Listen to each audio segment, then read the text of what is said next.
Hi, I'm Kent McFadden. I'm from Harvey and I'm 65 years old.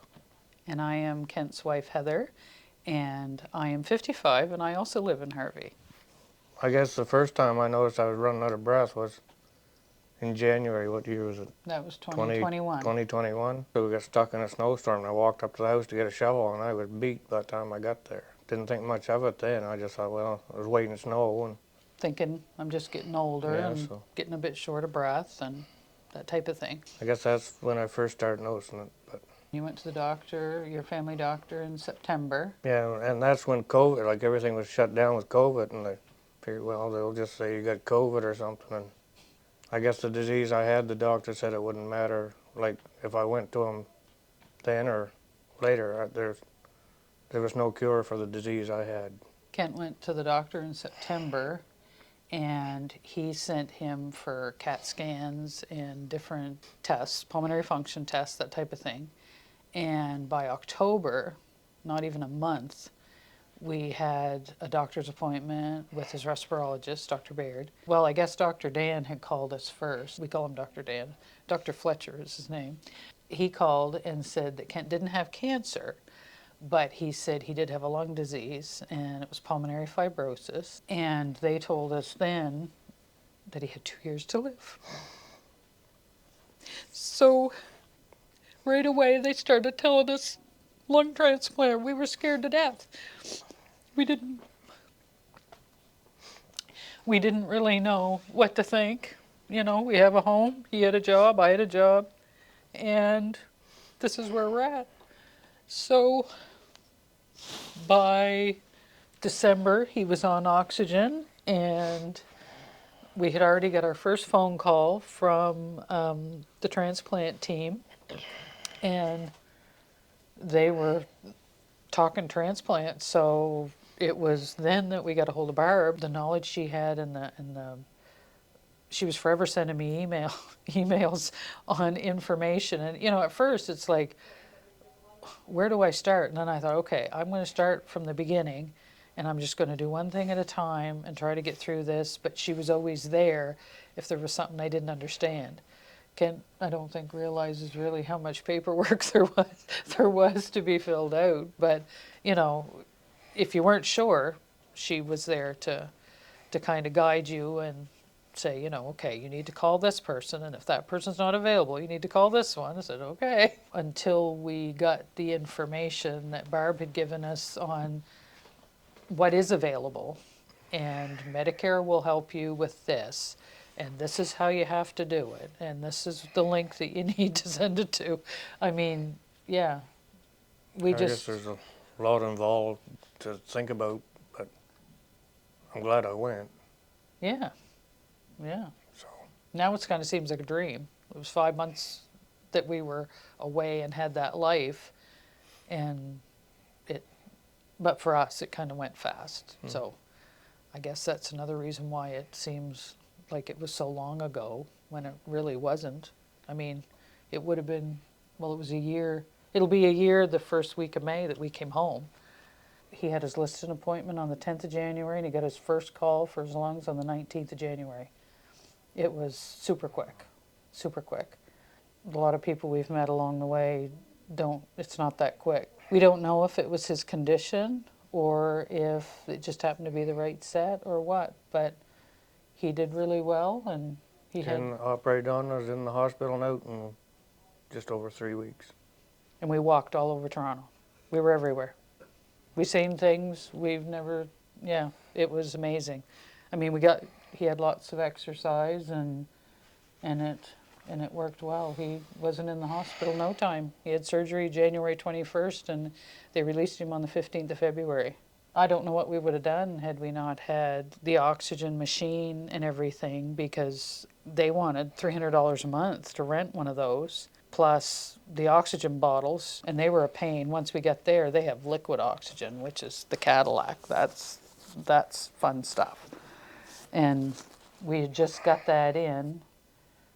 We just had it about a week when he got his call for his lungs. He had started physio and had been doing physio, and he was able to walk 20 minutes on the treadmill with 10 liters of oxygen. But when he left the hospital, he had no oxygen, and we only went a couple of trips. If you can walk 20 minutes on the treadmill, our apartment is 15 minutes downhill, so you could probably do that. So we started walking. For us, like I say, we had no insurance to cover. My insurance through work covered some of his oxygen prior to transplant, but really the cost of that insurance, it was smart for us to go on the New Brunswick drug plan, even though we paid a fairly high premium a month. At least I knew any drug that they were going to give him, the most we'd ever pay was $25. The thing that I'd really like to see happen is, I don't understand why people on disability had no coverage for oxygen. I mean, that you need oxygen to breathe, to stay alive.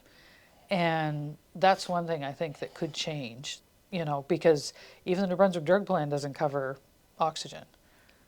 So that's something that I think, had we been residents of Ontario, the oxygen supplies and everything that are up there would have been free of charge. Liquid oxygen, any oxygen is free of charge. I rented the big cylinder. It was $325. Had he had to have that for any length of time, that would have been a huge expense for us while we were there. We drove up so that we could take the shower chair, the wheelchair, the oxygen machine, all that stuff with us. So all we had to pay for out of our pocket was his oxygen bottles to get him back and forth to his appointments. Our rent, which is thanks to Barb, because if it hadn't been for her advocating, I don't know what people would do. When I was looking for a place, I tried to stay as close as I could to what NB Medicare would cover. So, the fact that they cover most of the rent or all of it in some cases, is a wonderful thing. We didn't take a car, so we had no parking to deal with. And our cab fares, we were about 15-minute walk from the hospital, so our cab fares over and back were roughly $20 a day. But as soon as we were able to walk, we walked.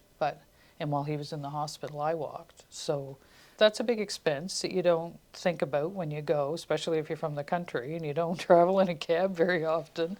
Like you had to pay for everything, and then you had to put in to get some of your money back, or like whatever. Right. Like, Yeah, you got had to to have pay the for money. everything up front. So Yeah, you got to pay for everything up front and then apply to get it back.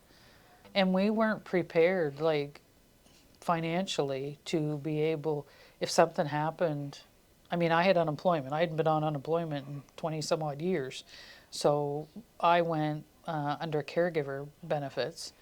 And actually, when we first went, the doctor there signed the paperwork because they did feel he had less than 6 months to live. So you get so many weeks for that, and then you can get caregiver benefits after that where you get another 15 weeks. So that would have been the most I would have been able to have gotten, and that just would have brought us to September, and we came home the 1st of May. So where we would have been had September came and he didn't have his call, I don't know what we would have done, because we wouldn't have had no money except his disability check, and that would have been it. Our apartment didn't have a phone. He doesn't have a cell phone. So when I'd leave to go get something, like to go get supplies, we didn't know anybody in the building. I couldn't leave him very long because what if something happens, right? not only when you're up there, like we still had to Yeah, we have a pay home, for a house and a car, insurance and insurance, yeah. Yeah, so you have your bills home, plus you have your bills there. Now, I mean, a lot of people think after you have a transplant, you're good to go, you get new lungs, you're back to normal again. well, I don't think I'll ever be back the way I was. So, but I'm still here. I don't know if a lot of people realize that when you're going back for these appointments, the first year You gotta go 4 times in the first year. yeah, and that's pricey. Now, there is programs to help with flights. However, we wouldn't qualify. When you read the fine print with any of these airlines offering you like Hope Air and that type of thing, that works fine to get you there before transplant. But now he doesn't need assistance. He can walk onto the plane himself. He can walk off of the plane himself. He can go to the washroom himself. So therefore, there's no help there. It's because he doesn't need assistance, and they would pay for his flight, but they would never pay for mine. So every time we go now to Toronto, those flights are out of our pocket. We get the medical rate at the hotel that is close by, but I'm kind of nervous about this trip in July because last July they had no rooms available. Every place was completely booked. We got our first set of appointments 2 weeks before we had to go. We got our flight booked, and it just so happened that a couple that we had touched base with were leaving their condo, and we got to stay at their condo while they were gone. Had that not happened, it was $500 a night, and Medicare still covers $100. It doesn't matter, 110.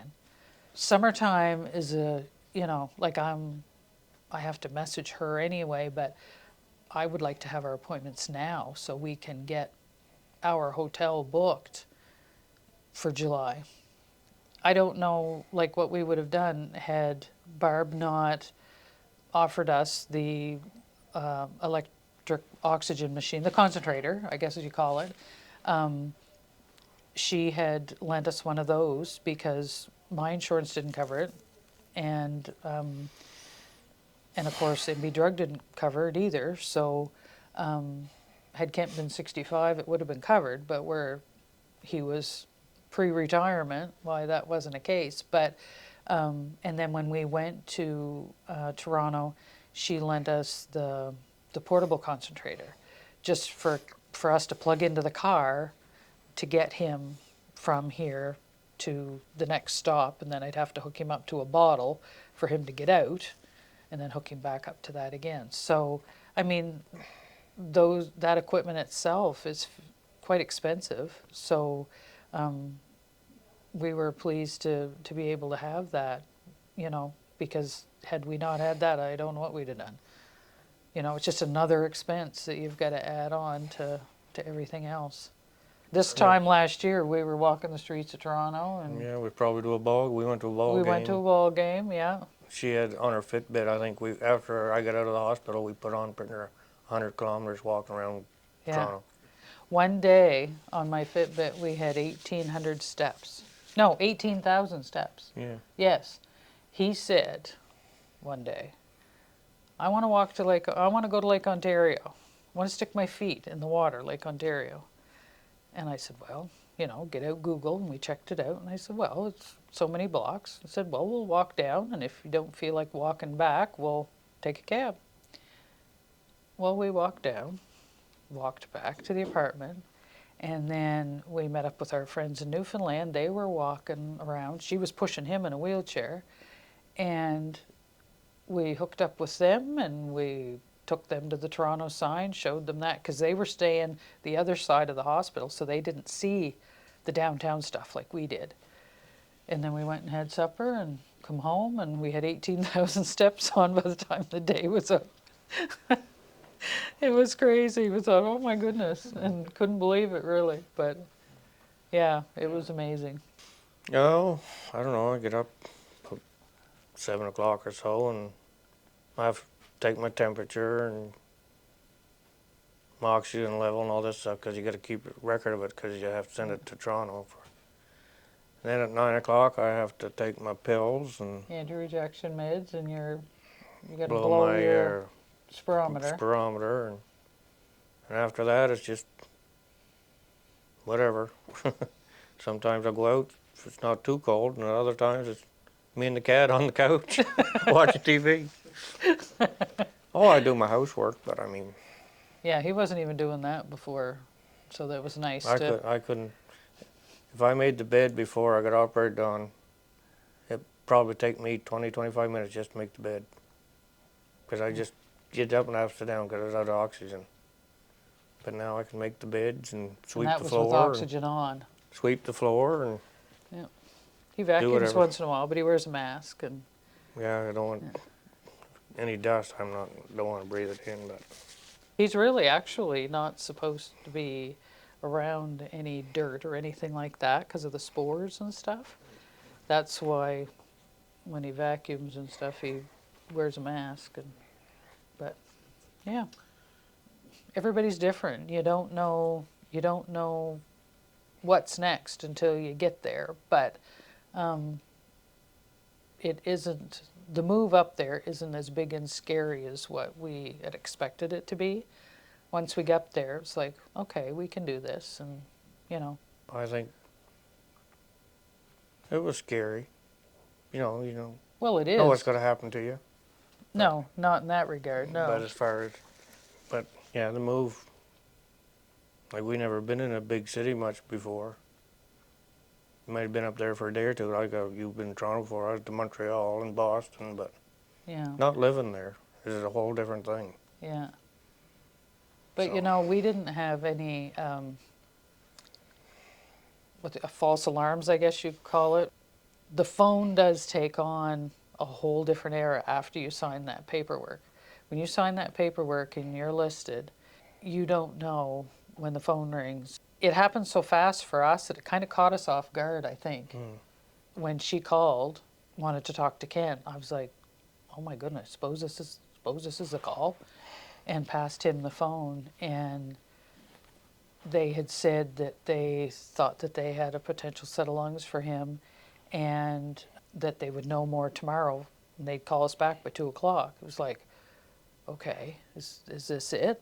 Anything we watched or you checked out, you know, you get a phone call and you get 2 hours and you got to get to the hospital. Well, that hasn't been the case, and that hasn't been the case with any of the people that we know.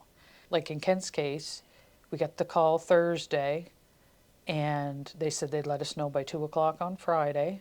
2:00 on Friday, they called back, and they wanted us at the hospital by 8:00 that night. Went to the hospital, and they were going to do surgery at 6 in the morning. 11:00 that night they came, said they were harvesting the lungs now, and that surgery was scheduled for 6. So of course we didn't get much sleep that night. How do you sleep, you know? And 6:00 they came in, and they were there again, and they were there again. They didn't end up taking him until 2:00, but they put Kent's lungs on a machine, on that ex vivo machine, and they wanted to make sure that they were working well overnight. They wheeled him away, and 7 hours after the doctor called, I was shocked because I thought 10, 12, 14 hours, that's what everybody says. 7 hours the phone rang. It was 9:00 Saturday night. And he said, everything went well. He said, you can come in and see him at 6 a.m. in the morning. I was like, okay. Like, just blew me away. 7 hours. But he said that he adapted well to this new procedure that they were doing. And they took everything out and fastened everything up, put her all back in.